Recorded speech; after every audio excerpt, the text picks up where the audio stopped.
Noches, en su discurso ante el Consejo de Seguridad de las Naciones Unidas, titulado Mantenimiento de la paz y la seguridad internacionales, exclusión, desigualdad y conflicto, el presidente López Obrador ofreció un discurso donde propuso el Plan Mundial de Fraternidad y Bienestar, que busca garantizar el derecho a una vida digna de 750 millones de personas que sobreviven con menos de $2 diarios. Por otra parte, López Obrador criticó el mecanismo COVAX de la ONU por la escasa distribución de vacunas contra el COVID-19. ¿Qué debemos de interpretar de la presencia del presidente en las Naciones Unidas para hablar de un tema tan importante como la pobreza y la desigualdad? Saludo a Pablo Magluf. Pablo, muy buenas noches. Muy buenas noches, Leo. Buenas noches a todos. Mario Arriagada, ¿cómo estás, Mario? Hola Leo, buenas noches. Denis, hola Pablo, qué gusto verlos. Y Denise Dresser. Denise, ¿cómo estás? Muy buenas noches. Hola, buenas noches. Déjame empezar contigo, Denise. ¿Cómo viste el discurso del presidente? Yo tengo que decir una cosa. Creo que el tema es un gran tema, es el tema, yo diría, contemporáneo, el tema de la pobreza y la desigualdad, sin lugar a dudas, ¿no? Sí, sin duda, Uh-huh, pero al escucharlo uh-huh, pensé, ¿cómo me encantaría que nos gobernara en realidad el presidente que habló frente al Consejo de Seguridad? uh-huh. Lo escuchaba emocionada, entusiasmada, porque el que se presentó ahí en un tono mucho menos beligerante y contestatario, es el que se presenta como el líder del modelo mexicano, el que ha resuelto los problemas de pobreza, corrupción y desigualdad de su propio país, el que sabe vincular las promesas con las propuestas y con los resultados. Y al escucharlo, pues comenzaron a surgir dentro de mí la sensación de desfase, disonancia, dudas. ¿Cómo va a encabezar Andrés Manuel López Obrador un plan mundial de fraternidad y bienestar si no ha logrado eso en su propio país? Cuando la pobreza y la violencia han ido a un aumento, cuando exige impuestos a los más ricos, algo con lo que todos estaríamos de acuerdo, al menos en esta mesa. Pero creo que Y no hay, no dijo impuestos, dijo contribuciones voluntarias, ¿no? bueno, contribuciones voluntarias, Es que diferente. sí, pero eh, él tiene una manera de reconceptualizar las cosas y los más ricos así como el dinero que se le ha encontrado a Pío o a Martín entregado en videos que hemos visto, son también contribuciones voluntarias. Uh, Él está retomando esta idea de Piketty y de otros de que Así. es necesaria una transferencia de riqueza de las élites a los más pobres precisamente para combatir la desigualdad a nivel global. Pero en su propio país no ha emprendido una reforma fiscal progresiva para cobrarle impuestos o poder obtener donaciones voluntarias de los más ricos.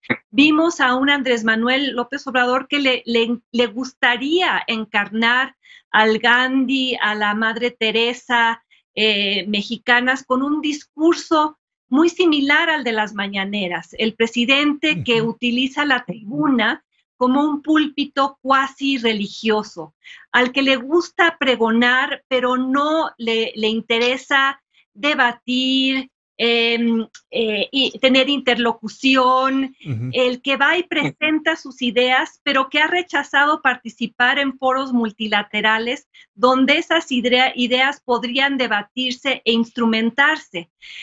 Lo sentí desvinculado de la realidad de su propio país y del mundo, porque aunque el diagnóstico es certero, la ONU, ¿qué ha dicho sobre el gran problema del mundo en esta coyuntura? Sí, en efecto, hay problemas serios de desigualdad y de pobreza, pero el presidente ni siquiera mencionó el cambio climático, que es quizá el tema central al que se han abocado todas las potencias y todos los países en la coyuntura actual. El presidente habló del modelo mexicano como uno que debería ser emulado, pero no hemos visto que ese modelo mexicano funcione para encarar los problemas que diagnosticó. Muy bien. Entonces siento eso, una gran disonancia entre el presidente que me entusiasmó escucharlo, y luego pensé en Gertz Manero y la discrecionalidad de la justicia, pensé en los millones de pobres más que ha producido un sexenio, sí, afectado por la pandemia, pero también por decisiones económicas equivocadas y por programas sociales mal diseñados, mal instrumentados. Pensé en Salinas Pliego, evasor de impuestos, y en tantos más cuates del gobierno a los que se les ha protegido. Pensé en la crítica que hizo a la inequidad en las vacunas, y al mismo tiempo en que su propio gobierno ha rechazado, ha impugnado el mandato judicial de vacunar a los menores de 18 años. Entonces, vi ahí a un hombre al que uno podría aplaudir hasta que lo contrastas con su propio desempeño en su propio país. ¿Estás de acuerdo, Mario, con esto que dice Denise? Candil de la calle, oscuridad en la casa, lo podríamos resumir, ¿no? Bueno, así se podría resumir casi cualquier intervención de cualquier presidente en foros internacionales de este tipo. No por querer como completamente contradecir a Denise, porque creo que hay algo de razón en lo que dice, pero voy a cerrar con eso. Al final vuelvo. Creo que primero hay que entender esto como un ejercicio diplomático en un espacio diplomático. Y siempre hay un rango aceptable de disonancia cognitiva, porque todo lo que proponen para la paz mundial, cualquier líder de un Estado actual tendrá una disonancia con sus políticas internas. Pero es cierto que se hicieron notar cuando Antonio Guterres, el secretario general de Naciones Unidas, en su discurso, que de alguna manera sí hizo eco de lo que dijo el propio López Obrador, aceptando y también promoviendo que hay que enfrentar desigualdad y pobreza como un riesgo a la estabilidad internacional, que puede agravar la inestabilidad en conflictos entre naciones y adentro de naciones, que puede poner la cosa peor. Por lo tanto, a pesar de que no suena como el mejor de los foros, el Consejo de Seguridad, para dar un discurso enfocado más bien al desarrollo, quizá había otros foros donde en la UNCTAD, por ejemplo, o en otros donde hubiera sido más adecuado, no está completamente fuera de lugar, porque Guterres aceptó la invitación que México hizo a discutir este tema, porque como este mes México se sienta en la presidencia del Consejo de Seguridad, propusieron el tema, que es exclusión, desigualdad y su relación en los conflictos internacionales. Y Guterres tomó la agenda y dio un discurso en las mismas líneas, aunque no se fue sin hacer la jiribilla, y quién sabe si fue a propósito, pero bueno, yo lo noté un poco como lo dice Denise, en disonancia a lo que decía López Obrador cuando dijo Guterres. Y para empezar a solucionar esto es fundamental los sistemas domésticos en los países, sobre todo los sistemas de justicia que le dan justicia a los pobres y no a los ricos. Que me hizo pensar en lo que estábamos discutiendo la semana pasada, como tenemos las cárceles llenas de pobres y como el sistema de justicia mexicano es terrible. Ahí yo creo que la disonancia es mayúscula. Sin embargo, como estaba diciendo, siempre hay cierto espacio para disonancia, siempre y cuando, Leo, y este es un punto yo creo que es central, que esto no solo sea un discurso simbólico como una mañanera más, y sea un plan de política exterior. Eso ya tendría que tener otras características, no nada más es llevarse la prensa del día, que no le fue mal en cómo reportó la prensa estadounidense en particular y alguna de la internacional el discurso de López Obrador, sino que va a ser la Cancillería después para lograr que algunas de estas propuestas o otras similares se vuelvan realidad, para lo cual tendría que tener una estrategia diplomática que incluya involucrar a los países ricos en esta discusión, dar la batalla en los foros sociales que Naciones Unidas tiene abiertos y hacer un plan, como se hizo en los años 60 y 70 con la famosa diplomacia de país no alineado mexicano. Si comparáramos este esfuerzo que está haciendo el canciller Ebrard, porque yo creo que quien está detrás de este plan es el canciller Ebrard, que quiere brillar en el mundo diplomático, empujando la agenda internacional de justicia y desigualdad. Pero si lo comparamos con cómo se hizo en los 60s y 70s, es un mundo muy distinto, era un mundo de Guerra Fría aquel, pero fue uno donde se hicieron grandes esfuerzos de discusión de temas a profundidad, tratar de convencer a muchos actores dentro del sistema internacional. Y la Carta de los Deberes y Derechos de las Naciones, que algunos de ustedes recordarán, pero que es un antecedente diplomático en la historia diplomática mexicana, es muy importante, aunque fallido. El presidente Echeverría empujó esta Carta de Derechos y Deberes Económicos de los Estados. De hecho, el revisor, el encargado de la comisión revisora fue, antes de ser canciller, Jorge Castañeda y Álvarez de la Rosa, el papá de nuestro colega Jorge. Y fue un ejercicio de diplomacia muy interesante. De hecho, se ha actualizado en Wikipedia la historia de esta Carta de Derechos y Deberes Económicos por una doctorante del Colegio de México, citando a muchos de los expertos y especialistas que han estudiado esta carta. Ahí se puede ver la cantidad de trabajo que requeriría diplomáticamente empujar una agenda con seriedad de este tamaño en estos días. Recomiendo ampliamente que la lean porque el contraste con un discurso simbólico de pisa y corre pues es gigantesco. Hasta no ver qué se hace después, creo que no nos lo podemos tomar muy en serio.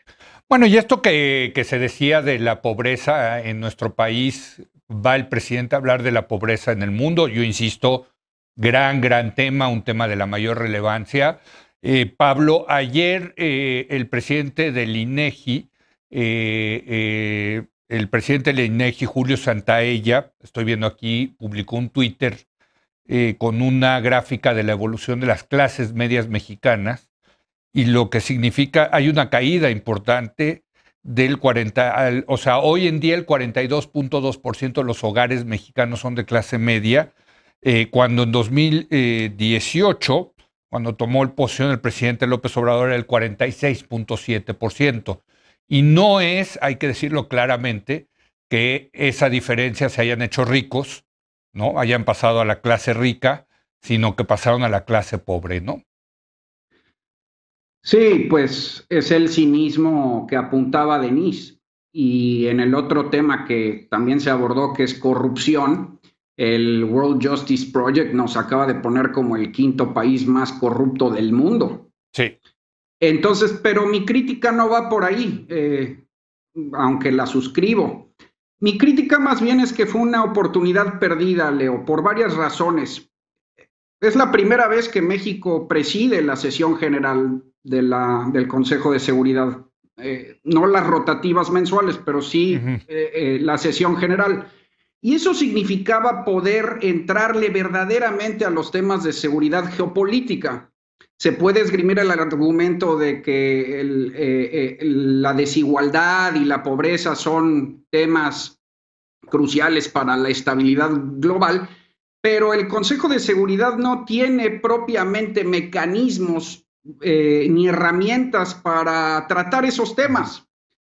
Se trataba más bien de entrarle, por ejemplo, al R2P famoso, ¿no? A la responsabilidad de proteger, donde se están discutiendo pues, temas de guerra, de paz, de genocidio, de limpiezas étnicas, de armamento nuclear, de nuevas armas, de crímenes de lesa humanidad. Y donde justo ahorita los países serios pues están discutiendo las broncas entre Polonia y Bielorrusia, el conflicto en Myanmar, el expansionismo de China, los conflictos en el Mar Meridional, Etiopía, los campos de concentración de musulmanes y uigures en China. Y pues ponte que esos temas no le interesen propiamente a México, ¿no? No le interesan a López Obrador. Yo creo que ni está enterado de ellos, man. Desde luego. Pero pues vamos a concedérsela. Yo creo que sí le deberían de interesar, pero digamos que se podría entender, ¿no? Que por ahí. Pero aún así, quedándote en el tema propiamente de seguridad, sí había muchos temas que abordar que sí le atañen a México. Crimen organizado transnacional, flujo de armas, trata de blancas, agentes supranacionales, paraísos fiscales, lavado de dinero, tecnología criminal, en fin. Y no, el presidente fue a hablar de corrupción, de fraternidad, de bienestar, que, o sea, no solo no son temas para el Consejo de Seguridad, siguiendo la ortodoxia, sino que pues, son recetas obradoristas para la política doméstica. Entonces, creo, para resumir, que el desperdicio es doble, digamos. Por un lado, pues se desaprovecha un papel activo de México en la discusión global sobre seguridad, pero además no se pone en la mesa los temas de seguridad que atañen a México. Ahora, Denise, déjame cambiar un poco el foco de la discusión, porque lo que le importa a López Obrador es lo que pasa en México. Él ha dicho que la mejor política exterior es la política interior. Y si vemos hoy las portadas de la mayoría de los periódicos, es un gran éxito del presidente esta gira, ¿no? Las fotos, las cabezas que utilizan los periódicos y desde luego las imágenes en los noticieros de esta gran cantidad de mexicanos que se lanzaron y fueron a Nueva York a apoyar al presidente, a gritarle, a entusiastamente apoyar al presidente. Es algo, no sé si tú recordarás, pero yo no recuerdo ningún presidente mexicano que haya ido a Nueva York y hayamos visto ese tipo de manifestaciones, ¿no? Fue un éxito para el presidente porque lo planteó siempre así, ¿sí? Como un mensaje que tuviera resonancia en México, ¿sí? Que reforzara su popularidad en México. Y aquí discrepo de Mario, al que siempre percibo en él, y esto te lo digo con un enorme afecto y respeto, Mario, que eres muy aspiracionista en cuanto a que siempre piensas, o sea, soñador, soñador. Sí, no, presentas lo que la 4T quería hacer y no lo que está haciendo o ha hecho. Porque regresando a lo que planteaba Leo, ¿cuál es la política exterior mexicana? Que me expliquen cuál es. No hay política exterior mexicana. Y el presidente lo reitera, la mejor política exterior es la política interna. Y fue a Nueva York a hacer política interna. No le interesa la política exterior. Estoy segura que no sabe nada sobre Myanmar, sobre el tema nuclear en Pakistán, los yihadistas extremistas que están surgiendo en Afganistán, que no saben nada de la confrontación entre China y Taiwán, etcétera, y no le importa. Y por eso, porque no le importa, no hay una consistencia diplomática en este gobierno. Hay reacciones ad hoc, hay muy claras negativas a condenar, a sumarse a la condena de violaciones de derechos humanos, por ejemplo, en Venezuela. Hay la negativa a condenar el fraude dictatorial en Nicaragua, lo cual a México cada vez más aislado en el contexto latinoamericano. Hay, con respecto a Estados Unidos, pues la política exterior es básicamente detener migrantes en México y deportarlos de vuelta a Centroamérica. No hay una participación activa del gobierno y del presidente en foros multilaterales. O sea, se negó a ir a Glasgow, no fue a la reunión del G20, y esas acciones, las que he enumerado, no constituyen una política exterior, no son señal de una visión programática. Entonces, ¿cómo se va a instrumentar prácticamente lo que López Obrador planteó? Que ninguno de nosotros estaría en contra de un programa que se abocara a redistribuir la riqueza a nivel global, lograr que se instrumentara esta transferencia de los más ricos a los más pobres. Pero ¿cómo, vuelvo a la pregunta, se va a instrumentar si López Obrador no tiene interlocución con sus pares a nivel global? ¿Cómo convencerlos de colaborar con él y que su modelo y sus propuestas son las mejores cuando, insisto, en México el modelo mexicano no ha funcionado en los ámbitos que le interesan de combate a la corrupción, combate a la pobreza y enfrentar a los intereses enquistados que se rehúsan a pagar impuestos. Muy bien. Y por cierto, en el G20 sí hay muchas discusiones ahora de cómo lograr la coordinación internacional para cerrar los paraísos fiscales, cómo lograr la coordinación multilateral para tratar de cerrar los loopholes para la evasión fiscal. O sea, sí son temas que se están tratando. Y lo que el presidente demostró es que no le interesa esa conversación global. Él fue a reproducir su monólogo individual para que en México lo escucharan. Muy bien. Tiene la palabra Mario el Soñador. Ya le van a cambiar el título a la obra de teatro. No va a ser José el Soñador, va a ser Mario el Soñador. A ver, bueno, soñar es el principio de la esperanza en lugares donde no se puede cambiar nada, como el Concierto de Naciones. Sabemos que es uno de los trabajos titánicos e históricos de todos los países. No hay manera de cambiarlo, se mueve lentamente y soñar es la herramienta más socorrida entre países ricos y pobres, históricamente. Y Naciones Unidas es el espacio justo para soñar, aunque los sueños no se vuelvan realidad. Entonces, hay algo de realismo en soñar en público, Denise. Eso es lo primero que digo. Ahora, lo segundo es que aunque celebro que quieras discrepar conmigo, me confunde muchísimo que termines con la misma conclusión que yo, que es que aquí no hay un esfuerzo de política exterior. En eso estamos de acuerdo. Entonces, no entiendo la discrepancia. No solo se vale soñar, sino también criticar que todavía no se ve claramente que hay un trabajo de política exterior. Ahora, ¿cómo se plantea una buena política exterior en función de estos grandes temas tan difíciles de cambiar? Poniendo al presidente a hablar de Honduras o de Nicaragua, no necesariamente. Eso lo discuten los representantes de México en las sesiones cotidianas del Consejo de Seguridad y el embajador en general en Naciones Unidas, Juan Ramón de la Fuente, en fin, todos esos asuntos particulares. Ahora, los encuadres generales que el jefe de Estado, el presidente, va a representar y a proponer, eso sí tendría que moverlos de una manera como la sugieres. El G20, por ejemplo, es el que está tomando más decisiones que el Consejo de Seguridad en todas estas materias. Se ha vuelto, López Obrador le dijo, esto es lo que más se parece al Consejo de Seguridad a un gobierno mundial. Bueno, fuertes declaraciones, no sé si estoy de acuerdo. También dijo, un poco mal, yo diría, que las Naciones Unidas no ha hecho nada por los pobres nunca sustancial. Guterres contestó y el vocero de Guterres contestaron diciendo, claro que sí, ahí están las metas del milenio y después las metas del desarrollo sustentable que terminan en 2030. Y tienen razón en esa respuesta que le dieron a López Obrador y al canciller Ebrard. Si México se quiere tomar en serio esta agenda, tendría que estar pensando en qué va a venir después de las metas de desarrollo sustentable, que son el gran marco de Naciones Unidas con el cual se han empujado estos temas. ¿Qué va a hacer México de aquí a 2030? Tienen 8 años, todavía les quedan 8 años para planear una estrategia potente, agresiva. Sí, ya pasar de los sueños a las realidades con cabildeo en el G20 para poder llegar a un acuerdo global que sí trate de inclusión, de combate a la desigualdad. Yo creo que tienes razón, Leo, es el tema del momento.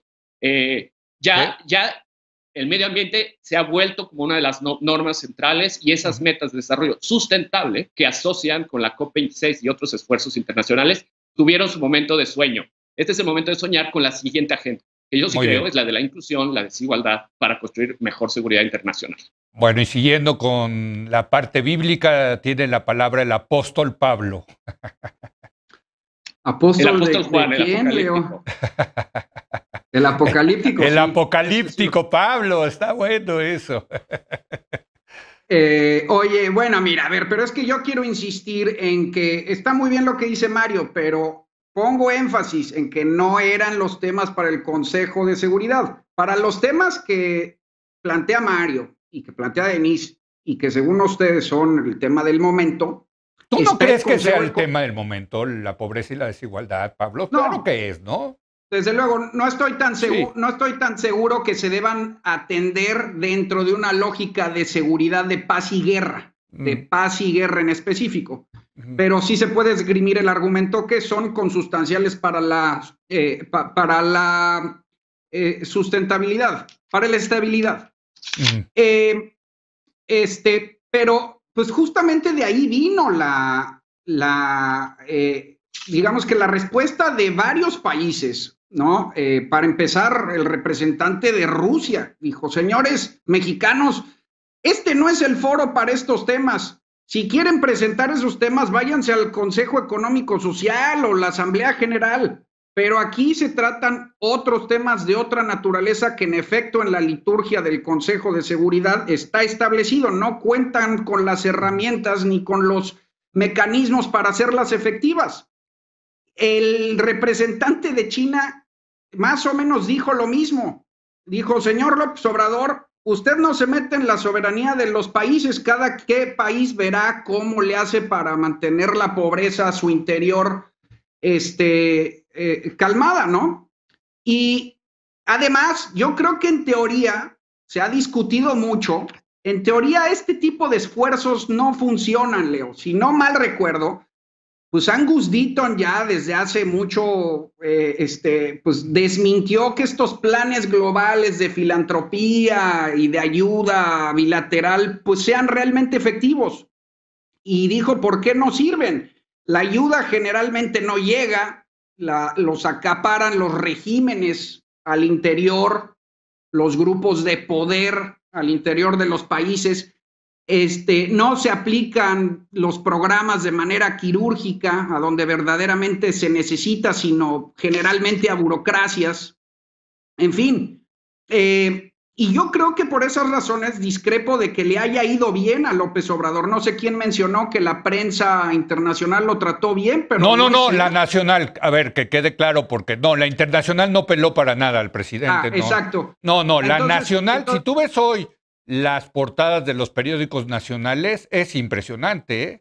Incluyendo las fotos, ¿no? Las pero fotos... eso justamente te habla del aislacionismo de la prensa nacional. No, te habla de que fue un éxito a nivel nacional y era lo que quería López Obrador, que es lo que estamos sosteniendo Denise y yo, creo, en esta mesa, ¿no? Ok, está bien. En el plano internacional no fue así. En el plano internacional nada. Hubo dos, exacto. Por un lado, no lo pelaron. Sí. Y por otro, pues duras críticas, ¿no? Como la de Charlie Hebdo, resaltando el cinismo que apuntaba Denise. ¿Cómo vienes a hablar tú de seguridad en un país donde te matan a 100 ciudadanos al día?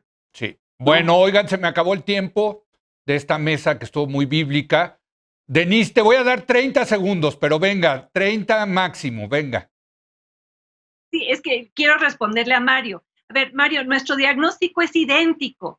Los problemas que genera para México y para este gobierno no tener política exterior.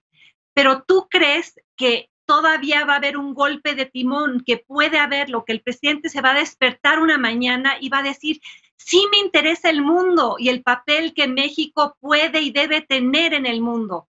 Eso implicaría que el observador se volviera otro tipo de persona y eso no va a ocurrir. El canciller.